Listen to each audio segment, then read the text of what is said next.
Yeah, among the themes you could have for this season, resiliency would be one with this team, wouldn't you say?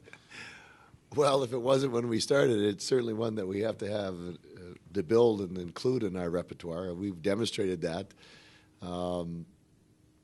It's interesting, over the last 24 hours, I've had several people, alumni, guys that know hockey, reach out, said they saw the games this weekend and said we deserve better, we're doing good things. And sometimes, that's an important message to carry to the kids because they, as we do, are measured by our wins and losses.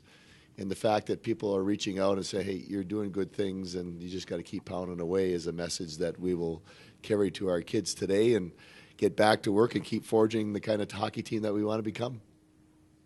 Andy, in the back. Mike, as you're given your experience as a player and a coach, in moments like this, which group is harder to boost up when things are like this? Is it the young guys or is it the veterans who've been around for a while? The first thing that comes to mind is the maturity of the player you're talking about, whether it's a senior or freshman.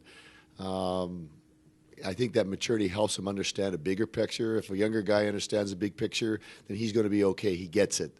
If as a senior, you'd hope that he's been around, that he would understand that big picture. But it's a challenge. It's a challenge to your makeup and how you deal with these things. And you could take a look at history, and history is such a great teacher, as we know. And you think about what Churchill had to do with England during the bombings.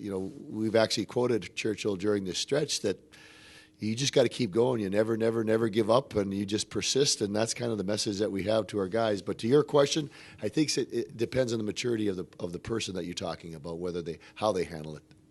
Mike, to use one of your favorite analogies with regards to mountain climbing, which one of your freshmen has made the highest climb this year?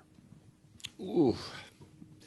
Well, the steepest climb has been for Matty Jurisic, I think, in the net because of the responsibility that's on a goaltender's shoulder. So, and I think he's faring pretty well. I mean, there are games that you would say as he's climbing his mountain, he's got a lot of storms that he's had to go through, and he's still on the side of the mountain and he's making progress up that darn thing. So, of all the guys, I think he's had the steepest climb and is still on the mountain climbing.